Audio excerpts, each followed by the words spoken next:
চলে এলাম গৌহাটি মূল শহর থেকে প্রায় 12 কিলোমিটার দূরে বশিষ্ঠ মুনির আশ্রমে।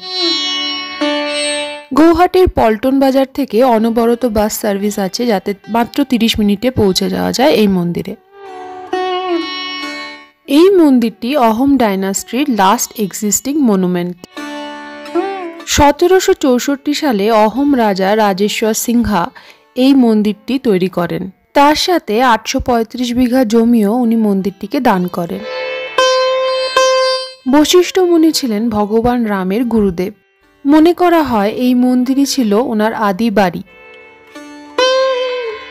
আশ্রমের প্রায় 5 কিলোমিটার ভেতরে একটি গুহাতে বশিষ্ঠ মুনি ধ্যান করতেন বলে মনে করা হয়।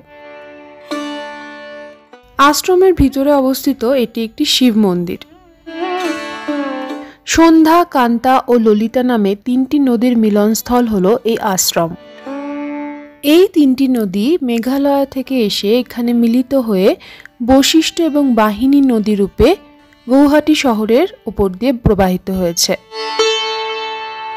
প্রচলিত লোককথা অনুযায়ী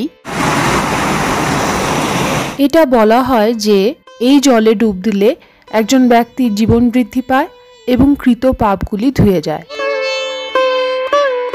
গৌহাটি শহরের সাউথ ইস্ট কর্নারে গড়বাঙা রিজার্ভ ফরেস্টের খুব কাছেই বেলতলা বলে একটি জায়গায় সন্ধ্যাচল পাহাড়ের উপরে এই বশিষ্ঠ মুনির আশ্রমটি রয়েছে।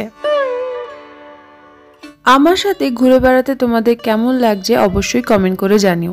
ভালো লাগলে একটা লাইক করে দিও, আর আমার চ্যানেলে নতুন হলে অবশ্যই সাবস্ক্রাইব করো। তোমাদের সাথে আবার নেক্সট ভিডিওতে দেখা হবে। ততদিন সবাই খুব ভালো থেকো। এখন তবে আসি, বাই।